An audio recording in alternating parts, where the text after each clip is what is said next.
Hello, October 29th, Thursday, and here are some inspirational stories I got from the newspaper. I like stories about candy and candy stores for some reason. I think it stems back from the original inspiration from my business, starting my business, all the hats we wear, was Willy Wonka and the Golden Ticket. And I just always, at first I posted up a picture of the Golden Ticket in my office. And I just wanted to be a company that had no competition because it was so original and so strong and so unique. So, but this article is about a woman who did a lot of research on all of the candy companies in Boston. And she also talked about how in Boston they made a lot of candy, molasses based candy.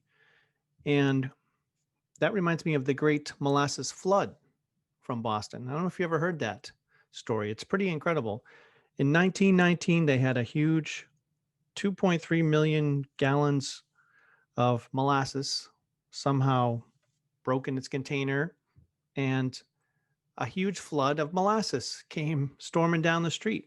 35 miles an hour it was going. It's like the movie The Blob. But unfortunately, it did kill 21 people and injured 150. So that's something I was inspired about, not the negative part of it, but candy manufacturing and the idea that you can see it all happening there. I like. In the news, I got a recommendation of a book I need to check out called Keep Moving: Notes on Loss, Creativity, and Change by Maggie Smith. An article in the Wall Street Journal about brain implants. That's crazy, huh? And this guy who got some kind of a stent put into the blood vessels in his brain. And basically, this guy, if he wants to open a document or click a link on his computer screen, he can just think about tapping his left ankle and it works. Pretty incredible. It's something in his brain that it's connected with a eye tracker on a screen. Pretty cool. It's placed inside the brain's blood vessels. Innovation like that, even though it has nothing to do with productivity or creativity or life purpose, coaching, all the stuff I do, it's still really inspiring. Here's an article from the New York Times about accents and how people speak different languages. And especially for movie stars, you've got to really train to get those accents just right.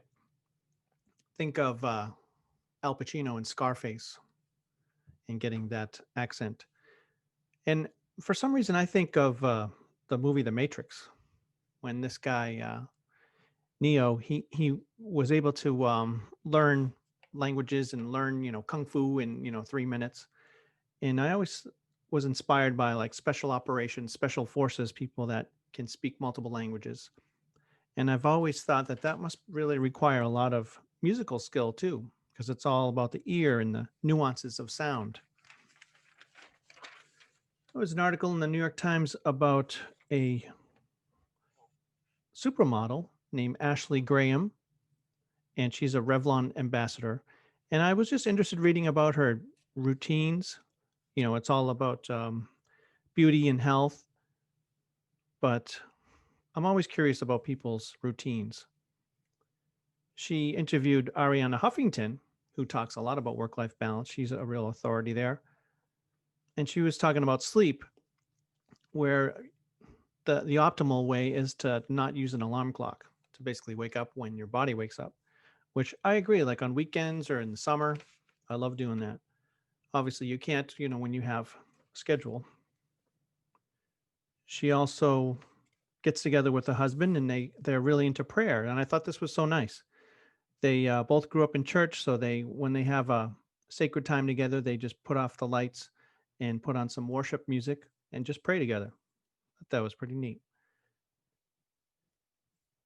And she likes the perfume Braito Mojave Ghost. She likes the smell of clean scents and loves fresh laundry smell. There was a story about whether you can tell a Trump fan from a Biden fan just by looking inside their refrigerator. I thought that was pretty cool by seeing, the different foods and stuff. I did try the test because you can go through and try to guess, and I got 4 out of 11 wrong. So I guess I couldn't tell.